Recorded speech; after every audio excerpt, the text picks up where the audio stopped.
Welcome back. I'm calling this the new way to pull ARV. I'm calling it that because I see nobody doing it and we need to make it the new way to pull the ARV.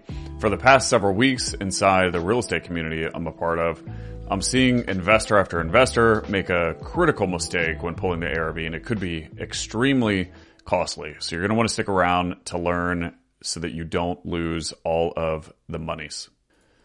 But first, who am I? My name is Ryan Rice. I'm a full-time real estate investor. I spent 14 years not being an entrepreneur in the W-2 world, and then started this business, and I'm in my 5th year. And I do all this stuff to crystallize my own learnings and share them with you in the hopes that you can get some of those learnings without my scars. So there are 5 steps that we are going to do here, and they are 5 steps that I'm seeing nobody take. And it's critical that you're taking these steps when you pull ARV, because if you don't take these steps, then the result could be you go to list your home and it sits on the market forever and ever and ever, or you have to take some sort of drastic price cut. And it's all because of something that you didn't do that is very, very simple. And those are these 5 steps. So first, what you're going to do is you're going to pull the active inventory. Absolutely groundbreaking, I know, but you want to look at what's active so that you understand what's going on in the market. And so you just want to get a feel for the total number of homes that are selling in your neighborhood, in your zip code, in your area. And if there is a significant amount of inventory on the market, well, that may not be a bad thing. As we go through the rest of the steps, you'll find out how to tell if it's a bad thing. But it also might be a bad thing. And so you need to have clarity on what's happening in the active market. How much inventory is there? And how much of that inventory is like the home that you are about to purchase? And that is a good segue into step 2, which is you are going to filter the active inventory to homes that are like yours. So if you have a 3-bedroom, 2-bath brick rancher, and it's 1,500 square feet, well, you were going to filter to around 3 bedrooms and 2 baths and around that size, and also a similar year build.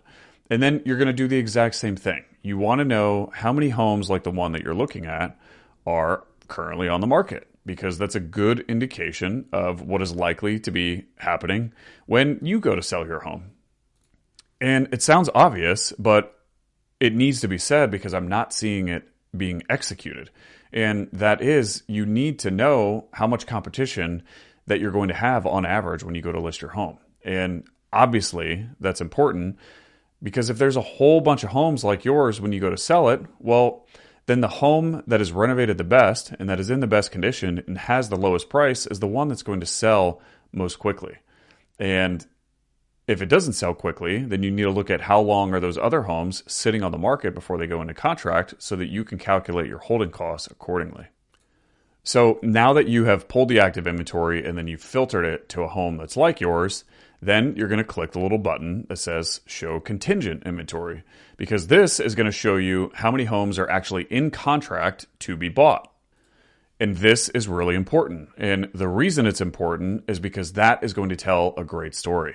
For example, let's say that when you click the active inventory, there's 25 homes on the market in your area or in your relative zip code. And then you filter to homes like yours, and there's 15 homes that are like yours that are for sale. Well, when you click contingent, if there are 10 homes that are contingent or in contract to be purchased, and there's 15 like yours that are on the market, that is a good indication that while inventory is high, there's a lot of demand for that neighborhood. And so you may not need to be as concerned. The alternative, however, is if there's 15 homes like yours on the market and you click contingent and there's 1 in contract to be purchased, or maybe not even any in contract to be purchased, well, that is not a very good sign. And that is something that you need to know now, because if all of those homes are in, let's say, a $20,000 price range and they're not being purchased, then you know that when you go to list your house, then you're going to need to price it below where the active inventory homes are priced. And that's regardless of it. We haven't even looked at sold inventory yet. And so if, for example, a home sold at $300,000, But there are 15 homes for sale, and they're all listed at the $300,000 price point, and none of them, when you click contingent, are going in contract for sale. Well, that means it's likely you're going to have to list it below 300,000 in order for it to go in contract. Again, it's not rocket science, but I see nobody doing this, and it's super important. And so in this third step here, you're just going to make note of what is the ratio of homes that are going contingent, that are like mine, to the ratio of homes that are active, that are like mine. And if the ratio is a comparable ratio and there's a lot of activity compared to the homes sold, well, then maybe you don't need to be as concerned or change your behavior much at all. But if there's not a lot of homes being purchased and there are a lot of homes on inventory, then it probably doesn't matter too much what the price of the homes that are selling recently, or when you switch to sold and see what they have sold for. That is going to be a less relevant number because something has happened to inventory in your neighborhood and you have to make an adjustment. The next thing you are going to do, and this is step 4, is you're going to look at each of those contingent properties and you're going to see how many days did those properties sit on the market before they went contingent.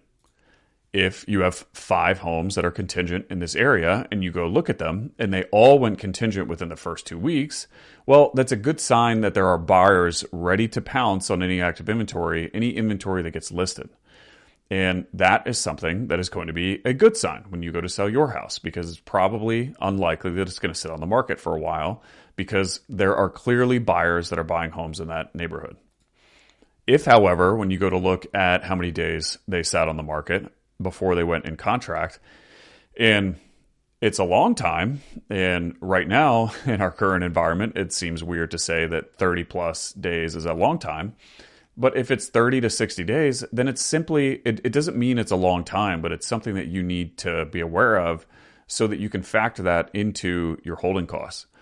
Because what I see happening now is when you go pull homes that are sold and you look at days on market, that was only on the market 14 days. Oh, here's another cop. It was only on the market for 20 days. But then when you pull contingent inventory and it's on the market for 35, 40, 45, 60 days, well, your sold inventory is irrelevant at that point. You need to factor in what is happening in the market right now, which is it's taking longer to go in contract. And you have to factor that into your costs or it's going to cost you money. And then step 5, you're finally going to switch over to sold. And you're going to first look at the last 3 months so that you can see what's happening most recently. And you're going to do exactly everything that we just talked about. How many homes have sold relative to how many homes are active. And that's going to be a good indication of how much activity is happening in your neighborhood. How much demand are there for the active homes that are listed. And then you're also going to look at how long it took those homes to go in contract or how many days did they sit on the market. And then you're going to switch over from 3 to 6 months and do the same thing. And are you seeing any sort of shift? In other words, the data that you saw 6 months ago, is it mirroring the data that you see now? Or is there some sort of adjustment? In other words, if 6 months ago you see that 5 homes sold, but then 90 days ago only 1 home sold, well, that could be an indication that of inventory, or it could be an indication that demand has slowed. And if you go pull active inventory and there's 10 homes listed in your neighborhood, but you switch over to 90 days sold and there's only 1 home that sold, and you switch over to 6 months sold and there's 10 homes that sold, well, it's an indication that something is going on. There is a decrease in demand that's happening in your neighborhood, and you need to be aware of that when you purchase so that you don't get stuck later on. So I'll close this out with telling a story that actually happened inside the community and on the call that I led this past week in that community. There was someone who was looking at a home in a market, and the sold comps were all right around a certain price point, and they were really nice renovations, and there was an indication that it would be, somewhere around that price point would be the ARV. But when I pull ARV and I was sharing my screens, I was showing the whole community this, the very first thing I do is look at the active inventory. And when I did that, I noticed immediately there had to have been 30 plus homes showing on my screen, zoomed into this specific area that were active for sale. And I was like, holy crap, there is a lot of inventory. And in comparison to the markets that I was in, it was a lot. And that's why it seemed shocking to me. And so I was like, well, maybe there's just a lot of activity in this specific neighborhood. But I switched to contingent and there were like 2 homes that were in contract for sale. And so tons of stuff was on the market. Not a lot of stuff was being purchased. And of the stuff that was on the market, it was significantly lower priced than the homes that had sold. And so had this student purchased the home at the ARV that was showing when he switched to sold and looked at it, then it's likely he would have been in some serious trouble. Because had he priced it where homes had sold 6 months ago, it would have been way higher priced than the 30 homes that are active on the market, and it would have sat on the market forever unless he got lucky. And so this is an adjustment that you have to make sure that you make, because if you don't, then you're going to get into a situation where you list your home in a flooded market and you're going to be curious, why your home's not selling or why you're not getting any showings. And it's something that could have been avoided on the front end. Now, if you have a good real estate agent, your real estate agent is going to bring all of this to your attention anyway. And so if you're working with an agent that, and I'm going to define a good agent, an agent that does like some serious volume, at least like 25 to 50 transactions a year, if not more. For perspective, look, I don't care. I don't say this to impress you, but to impress upon you the importance of an experienced agent. The agent I'm working with now did 250 transactions on his own last year. And so it's safe to say that he knows the market pretty well. And so if you don't have an agent that is that experienced, then it's simply important that you do this work, because your agent just might not know. So make sure that you're following these 5 steps, and I'll repeat them here just to close out. 1, pull your active inventory. 2, filter to homes like yours. 3, pull your contingent inventory. 4, look at all of your contingent inventory and how many days it's sat on the market. And then 5, look at your sold inventory. And when you're doing each of those steps, look at the ratio of homes that are in contract to the homes that are active to the homes that have sold, and make sure that there is alignment there. And if there is not, then you need to account for the misalignment so that you don't lose money. So because I'm seeing so many investors make this mistake, if you know anyone who's currently flipping and you think this would help them, send this to them. I want to make sure people aren't losing money out there. It's important that we make these adjustments on the front end. And I really just want everyone to win. And I think you want everyone to win too. So send this to them so that everyone wins. I appreciate y'all, and I'll see you in the next one. Bye.